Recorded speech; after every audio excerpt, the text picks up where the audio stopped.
अस्सलामुअलैकुम, मैं हूं सबा भट्टी और आप देख रहे हैं MAT 20 न्यूज HD। आइए नजर डालते हैं आज की अहम खबर पर। अक्टूबर टेक सिंह पुलिस की बरवक्त कार्रवाई, थाना रसाना की हदूद में मुबैना पुलिस मुकाबला।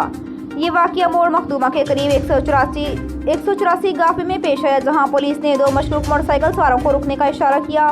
मुल्जमान ने पुलिस को देखते ही अंधाधुंध फायरिंग शुरू कर दी। पुलिस ने भी हक के दिफा में जाबी कार्रवाई की। मुल्जमान करीबी फसलों की आड़ लेकर मुसलसल फायरिंग करते रहे। पुलिस की मजीद तफरीद, जिसमें SHO थाना रुचाना, ASI नदीम और ASI अताउल्ला भी शामिल थे, मौका पर पहुंच गई। फायरिंग के तबादले के बाद जब इलाका क्लियर किया गया तो सर्च के दौरान एक मुलजिम अपने ही साथी की फायरिंग से हलाक पाया गया, जबकि दूसरा मुलजिम मौका से फरार हो गया। हलाक मुलजिम की लाश को पोस्टमार्टम के लिए RHC रुचाना मुंतकिल कर दिया गया है, जबकि फरार होने वाले साथी की तलाश जारी है।